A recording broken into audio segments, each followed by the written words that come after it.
Ay, nanapatan ng nanay yung pusa, yung anak niya. Oh, naghahanap siya, be. Ito ata yung nanay niya.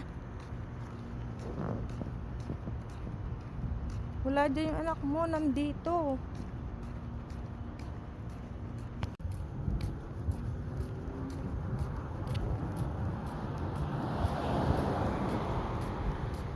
Wala, wala naman.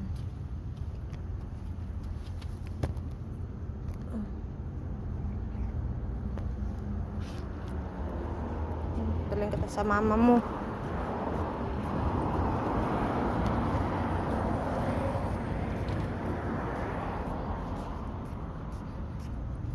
Pikit pa siya, oh.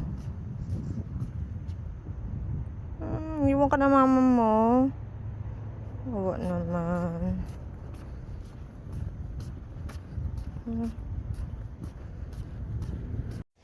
Kanina kasi, pag uwi namin, naglalakad kami. Nakita namin yung pusang maliit na yun dun sa kalsada, sa daanan ng mga sasakyan. So, pinulot ko. Tapos, nilagay ko lang dun sa side para at least hindi siya magulungan ng gulong ng sasakyan. Nung nandito na ako sa bahay, hindi ako makatiis na wala kasi yung, paano kung di siya puntahan ng mama niya dun. So, sino mag-aalaga sa kanya? Baka maglakad-lakad siya dun sa kalsada. Malurit lang siya nung gulong ng sasakyan. So, binalikan ko na lang siya. Tapos, inuwi ko dito sa accommodation kasi marami naman pusa dito.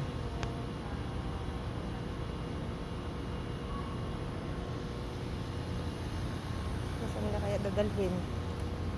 Yan, dinalan na dyan. Alagaan naman niya siguro yun, di ba?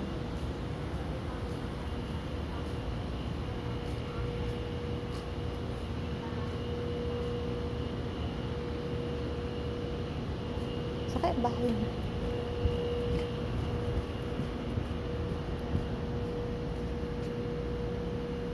Madilim na dun, baka may bahay sila dun.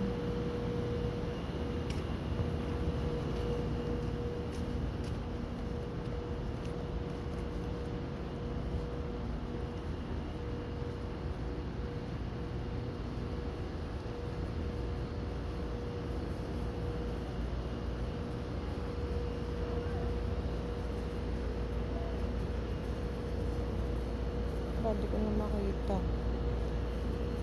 Baka dinala sa bahay nila. Bahay ba kayo dyan?